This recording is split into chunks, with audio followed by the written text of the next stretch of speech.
You ever shared a bed with someone who was already planning how to kill you? Sergeant Mandlenkosi Happy Thwala did, and he never saw it coming. August 2nd, 2022, Penang, Mpumalanga, South Africa. A quiet township morning, but inside one house, the silence was already screaming. Sergeant Thwala, 45 years, SAPS badge, state paycheck, the only person in his entire family with a decent job. The man who put food on the table for siblings, cousins, maybe even his neighbors. A cop who saved his community. And on this morning, he was found motionless in his own bed. 5 times. 2 to the head. 3 to the upper body. His own service pistol. His own bed. His own girlfriend standing over him. But here is where it gets interesting. And if you think you know this story, stay with me, because the details that came out in the court, they hit different. The relationship. Zanele Mkhonto, 28 years old, Thwala's girlfriend. They've been living together since January 2022. Just 7 months.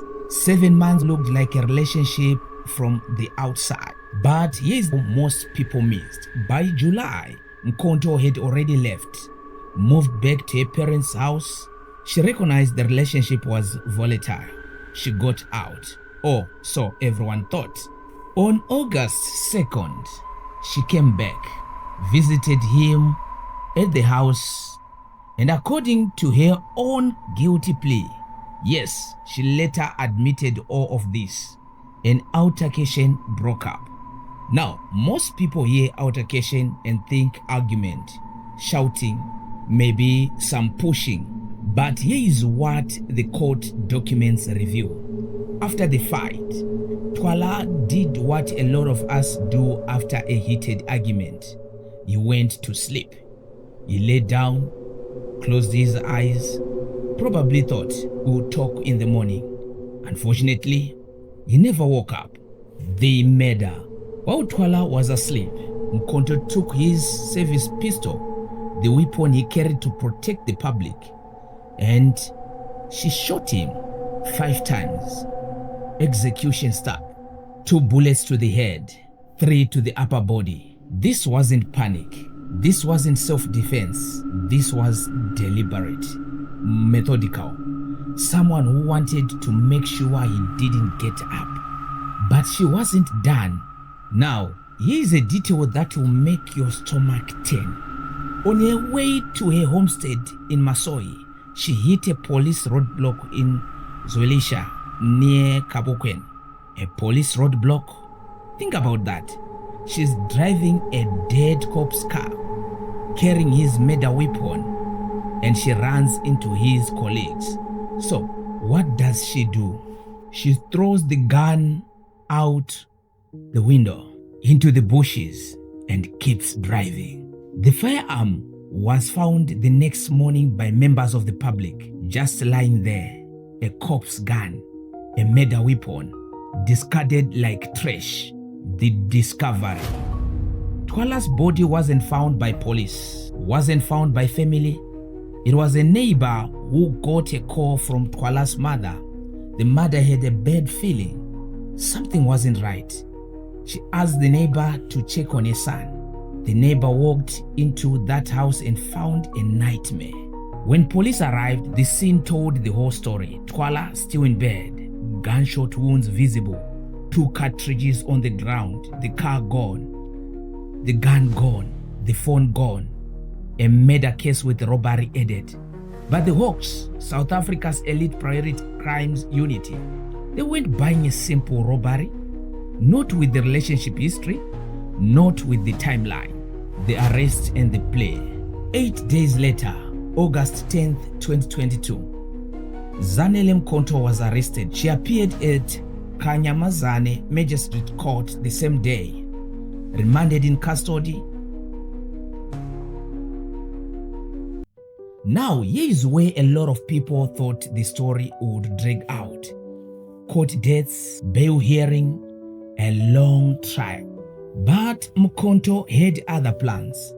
She applied for bail, multiple times, denied every single time. She sat in that cell for over a year. Then in November 2023, she walked into the Mpumalanga court in Bombela and did something that shocked even seasoned court watchers. She pleaded guilty. Not guilty, self-defense, guilty.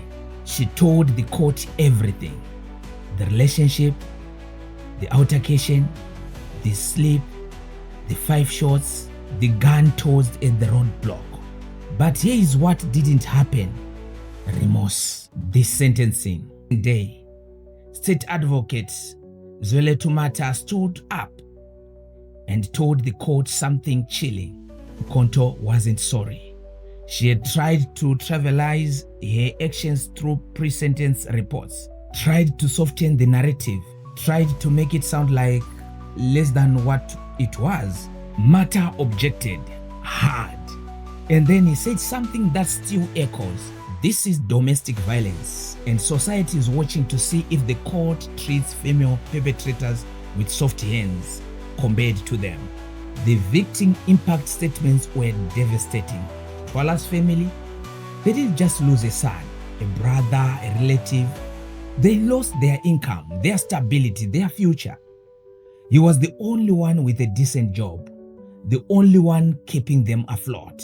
Acting Judge Sheila Msibi didn't mince words. She called the killing of a police officer a loss to the state and to society. She said law enforcement officers are servants of the law, and she found substantial and compelling circumstances to deviate from the life sentence minimum. 20 years, direct imprisonment, no parole mentioned, and automatically declared unfit to ever touch a firearm again. Sergeant Mandlenkosi Happy Thwala, a man who saved his community, a man who slept in his own bed in his own home, thinking the worst of the night was over. He didn't know the person beside him had already decided he wouldn't see the morning. Domestic violence doesn't have a gender. It doesn't have a face you can always spot. And sometimes the warning signs aren't screams. They are silence. A partner who leaves, then comes back. An argument that ends not with a door slamming, but with someone going to sleep. If this story hit you, if you learned something you didn't know, hit that like button. And if you want more real crime stories from South Africa and beyond, the ones with the details you missed the first time, subscribe to Real Crime Reels. I'm Themba. See you in the next one. Goodbye.